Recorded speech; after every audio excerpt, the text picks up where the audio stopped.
एवं यहाँ पर विराजमान हमारी माताएं बहनें और सभी अतिथिगण एवं जो भी छोटे बच्चे, सबसे पहले मैं माता सावित्री बाई एवं ज्योतिबा फूले के चरणों में नमन करता हूँ।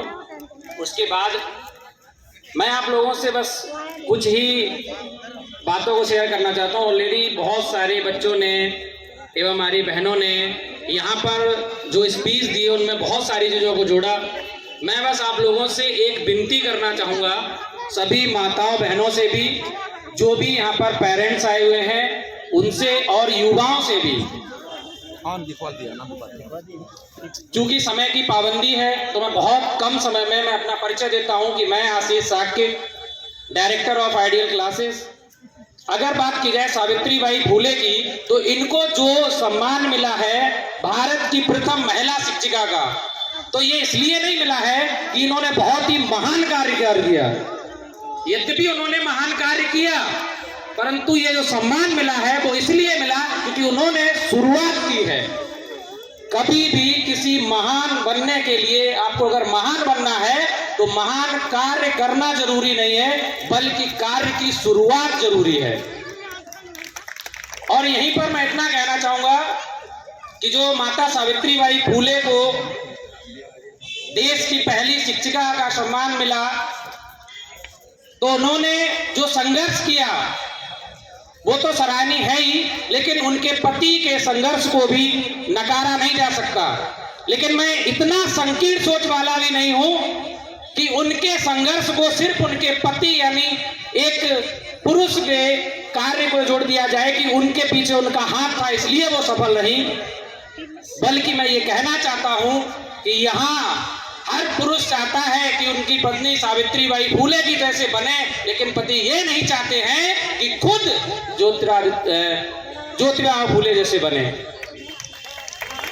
और मैं उन अभिभावक गणों को भी, अभी एक छोटी बच्ची आई तो छोटे छोटे बच्चों को देख के मुझे अपना बचपना याद आ गया है। तो आपको भी माँ बाप की पूरी जिम्मेदारी है कि महिलाओं को आगे अपने बच्चों को स्कूल भेजना होगा, ये आपकी जिम्मेदारी है, तभी ये महिलाएं आगे बढ़ पाएंगी। आप सोचिए एक 9 वर्ष की बच्ची को क्या ही पता होगा कि पति क्या होता है, रिश्ते क्या होते हैं, 9 वर्ष में क्या समझ होगी।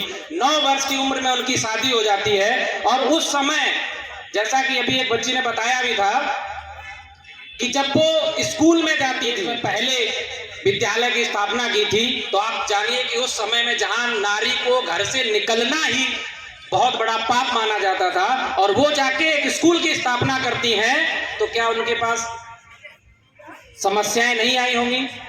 बिल्कुल आएंगी। कीचड़ फेंके गए, उन पे पत्थर फेंके गए, चोट भी लगी, सब कुछ हुआ, लेकिन उसके बाद भी वो चलती रही। क्यों?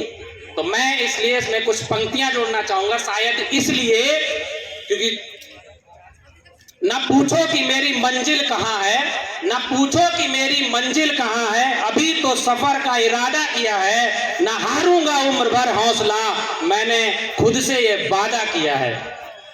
तो अगर आगे बढ़ना है तो आपको रुकना नहीं है। और मैं एक बात फिर कहना चाहूंगा सभी पेरेंट्स से और हमारी मातृशक्ति से यही निवेदन करना चाहूंगा कि आप अगर ये सोचेंगे कि अगर मुझे बच्चों को पढ़ने भेजना है या लोग क्या कहेंगे, तो लोग क्या कहेंगे ये भी अगर हम सोचेंगे तो लोग क्या सोचेंगे। लोगों का काम है सोचना, उन्हें सोचने दीजिए, आप बस अपना काम कीजिए।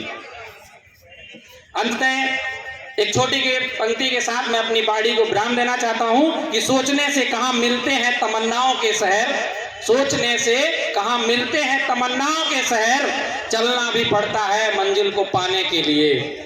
और नारी शक्ति में अपनी महिलाओं को यहाँ पर जो आई हमारी माताएं बहनें, उनको मैं, छोटी बहनें और बच्चों को बस इतना कहना चाहूंगा, जमीन पर बैठ कर क्यों आसमान देखते हो, जमीन पर बैठकर क्यों आसमान देखते हो, पंखों को खोलो जमाना बस उड़ान देखता है। Thank you.